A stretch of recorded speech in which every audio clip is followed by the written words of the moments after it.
tentu saja kalau saya kan membeli saham satu perusahaan dalam jumlah yang banyak, tentu saja saya membelinya secara pelan-pelan setiap hari, pelan-pelan ya.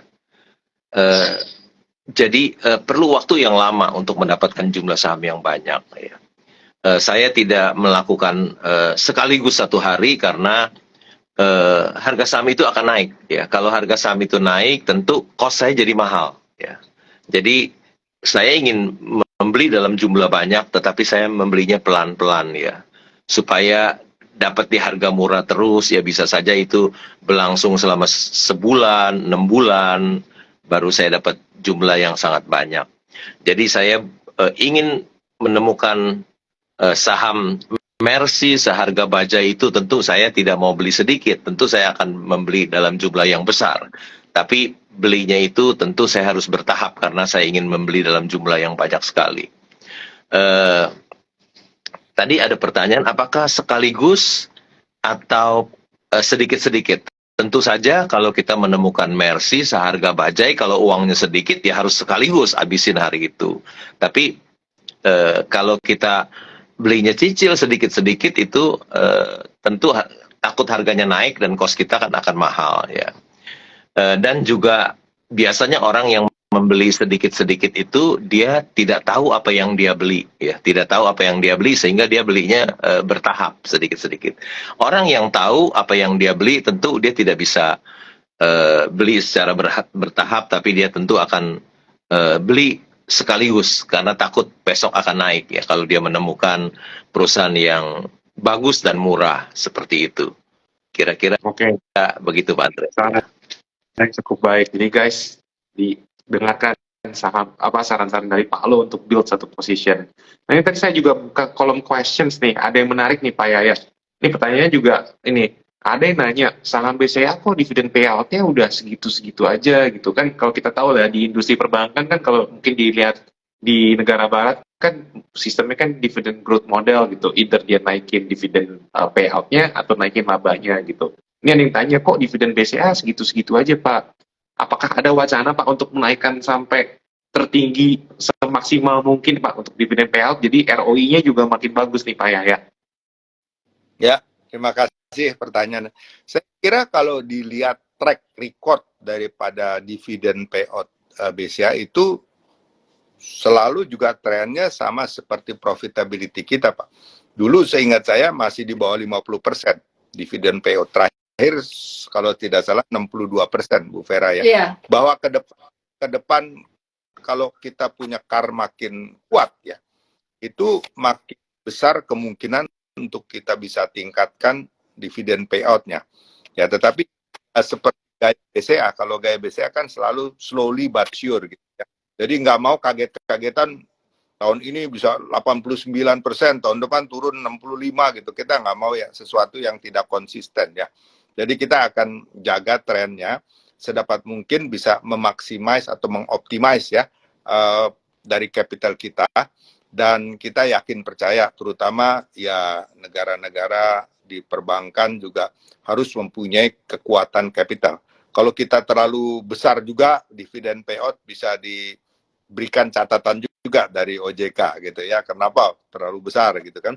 Jadi kita rasanya dengan kenaikan yang konsisten sudah mencapai 62% dan kemungkinan ke depan tetap kita bisa tingkatkan ya. Jadi sesuai dengan kenaikan saham BCA juga saya pikir ya. Saya masih ingat waktu Oktober 21 kita stock split. Waktu itu kalau saya tidak salah 35.000 satu banding 5. Jadi ekuivalen 7.000. Jadi itu nggak lama-lama banget tuh Pak. Oktober 2021 ya, baru 2 tahun lah kira-kira. Nah itu sekarang udah sekitar 9.000 ya, dari 7.000 9.000 berapa persen tuh, ya lumayan kan. Jadi ya jangan hanya melihat dari segi dividen, ya dividen pasti kita tingkatkan, dan sesekali mau menikmati capital gain silahkan aja kan, biasa orang punya portfolio 100 ya 10-nya dia nikmati dulu capital gain, siapa tahu ada koreksi harga dia beli lagi gitu kan. Tapi kalau ketinggalan kereta ya risiko, masih ada 90% kan yang disimpan. Jadi ya teorinya ya begitulah. Saya pikir Pak Lo juga tadi kan udah menyampaikan, Kalau mau beli juga sedikit-sedikit, kecuali memang modal segitu-gitunya ya beli pada saat lagi harga bagus boleh dibeli gitu. Jadi saya pikir itu Pak Andre. Thank you, thank you. Dan Oke, satu bahan thank you. tadi ada lihat pertanyaan, apakah internet banking gitu safe? Wah safe banget. Anda punya token yang Anda pegang itu nggak mungkin dicolong kecuali ya Anda kasih orang dekat atau apa ya tentu bisa kejebol. Tapi selama token ada dipegang itu kan harus ada aplikasi 1, aplikasi 2. Itu nggak mungkin dijebol dari luar gitu kan. Nggak ada karena mereka nggak punya token itu. Itu pasti aman, pasti safe. Sedikit tambahkan juga ke yang tadi ditanyakan Ibu Vera. Kenapa sih kita ada M-Banking, ada MyBCA? Ya kalau mau super app sebenarnya lihatlah di MyBCA. Tapi kita juga mendengar suara-suara dari nasabah-nasabah senior. Mereka tuh ya tadi seperti Ibu Vera katakan, mereka hanya lihat saldo, transfer, hanya yang simple.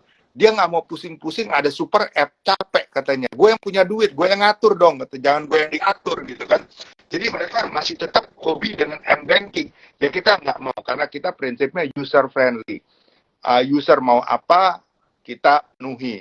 Jadi banyak user yang masih menginginkan M-Banking. Ya udah silakan pakai aja toh. Mereka juga buat transfer dan lihat saldo, mainly nggak perlu yang fancy-fancy. Jadi mereka lebih suka M-Banking. Nah, tapi bagi mereka yang mau lebih advance, kita sediakan menu yang betul-betul fine dining lah istilahnya ya.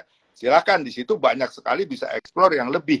Jadi approach kita ke nasabah begitu Pak.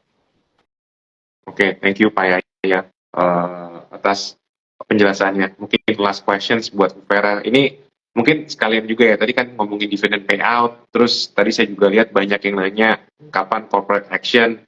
Nah mungkin disambungin aja nih, kalau misalnya, ya saya biasanya suka dengar kalau investor asing selalu bilang, oh BCA leverage-nya kecil, modalnya kebesaran.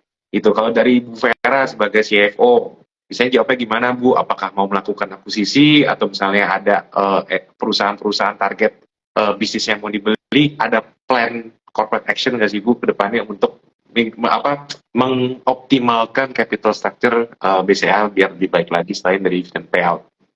Saat ini BCA kita banyak fokus di organic growth. Kalau untuk akuisisi atau ada portofolio yang mau diberi, rasanya tidak banyak yang available. Dan untuk pertumbuhan sendiri, kita seperti tumbuh kredit setahun sendiri, kalau tumbuh 12% itu aja udah hampir 100 T. Satu tahun itu net growth. Jadi saya pikir dengan kualitas daripada likuiditas kasa saat ini dan pertumbuhan ekonomi ke depan, modal itu sangat kita upayakan untuk mendampingi pertumbuhan yang sehat. Karena kita tahu ekonomi juga tidak selalunya bagus ya. Ada soalnya kok pada saat pandemi 2 tahun terakhir, saat pandemi, investor malah bertanya, modal bank itu harusnya di atas 25%. Nah, sekarang kalau setelah pandemi lewat, investor tanya lagi modalnya kenapa tinggi. Nah, begitulah kalau investornya bisa berputar dengan cepat sekali. Tapi saya pikir yang paling penting dalam hal ini adalah bagaimana manajemen terus menjaga kinerja yang baik. Kinerja yang baik harus didampingi dengan modal yang cukup, apalagi kita bank. Karena perubahan ekonomi itu bisa anytime, seperti pandemik tidak ada yang bisa kita nggak ada kepikiran ya. Tapi kalau nggak modalnya nggak kuat, nggak mungkin kita bisa bisa tumbuh juga selama pandemi. Dan juga bagaimana pembentukan CKPN itu tentu harus didukung dengan modal yang cukup. Jadi ya itu sih. Oke, Saya tambahkan. Kita punya return on equity 24% loh. Kita 25. kembaliin modal kita belum tentu sih kita dapatkan yield 24% kan. Ya bisa kalau model Pak Lo bisa. Tapi kebanyakan investor begitu dapat balik duitnya dia invest kiri kanan depan belakang, oh kok yieldnya ternyata kurang dari 24 gitu kan. Jadi mendingan tetap aja di BCA. Kalau kita bagi terlalu banyak juga sepertinya nanti ROI kita besar karena kita kecilin modal, kan sama juga bohong. Nggak mau begitu. Profit is profit. Kalau kita profit gede, buktikan kenapa mesti dibagi banyak-banyak gitu kan. Saya kira betul. Rupiah Pak Yaya taruh investasi di BCA itu ROI-nya 25% loh hari ini. Iya, makanya. Berapa kali dibandingkan dengan return yang lain ya? Pengalaman kita juga Luar kita biasa, invest teman-teman. in sister company juga, ya rasa bisnis cukup berat memang. Jadi lebih baik kita fokus di BCA sendiri, ya kita bisa buktikan bahwa return-nya itu bagus gitu di situ, Pak. Oke, thank you. Mungkin last questions untuk Pak Lo. Tadi kita udah ngomong ROI 25% BCA.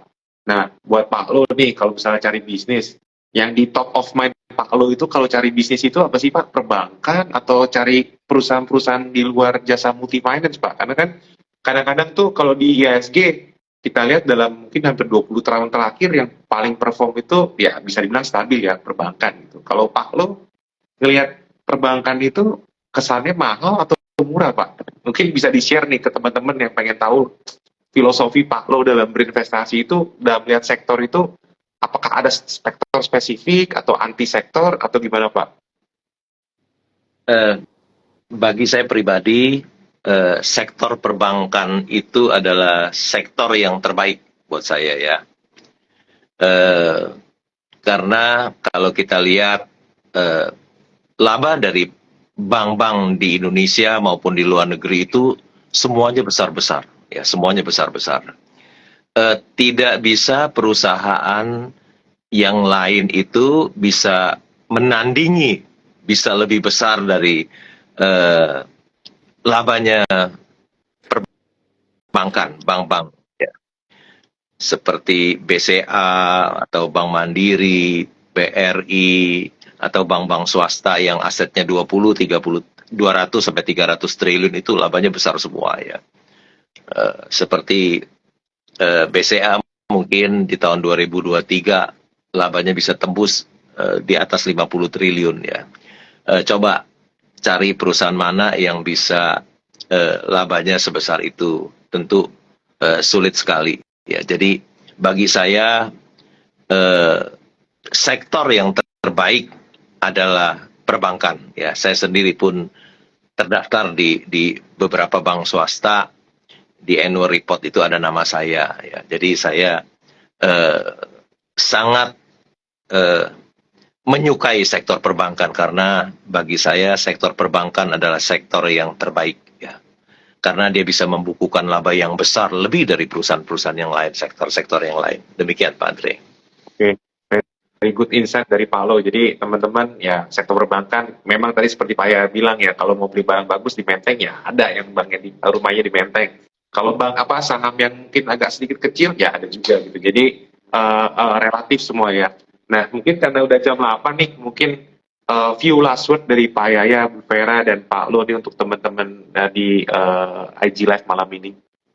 Ya, kalau dari saya sebagai investor, ya saya juga tidak menganjurkan, oh beli saham BCA, that you only one. Enggak. Tetap you harus punya a basket of investment ya. Ada saham, ada obligasi, ada rupiah, ada dolar, macam-macam ya. Jadi reksadana, jadi Anda tidak boleh taruh investasi Anda di satu tempat saja. Jadi harus tetap dipilah-pilah, tetapi memang harus pilih-pilih mana yang Anda mau koleksi. Itu aja untuk teman-teman investor semua. Terima kasih. Terima kasih Pak Yaya, mungkin Bu Vera. Saya cukup kali ya, Oke. Pak Andre. Oke Pak Lo, mungkin ada satu saran lagi Pak buat Ya, teman-teman saya nih. mungkin mempunyai pendapat yang berbeda dengan Pak Yaya. Kalau Pak Yaya mengajarkan diversifikasi, saya orang yang tidak suka diversifikasi, yaitu kalau kita tahu ini Mercy seharga bajai, tentu kita nggak bisa beli yang lain. Pasti uang kita didorong semua di situ ya. Kalau kita tahu sektor perbankan itu ada sektor yang terbaik, tentu kita malas untuk diversifikasi ke sektor-sektor yang lain karena kita sudah tahu ini sektor yang terbaik, tentu kita akan dorong uang kita itu dalam jumlah besar ke sana ya. Jadi saya lebih suka konsentrasi. Orang yang tahu apa yang dia lakukan membuat dia tidak bisa melakukan diversifikasi.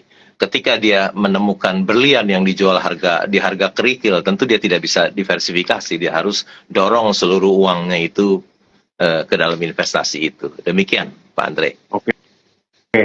Very insightful. Thank you sekali Pak Lo atas masukannya.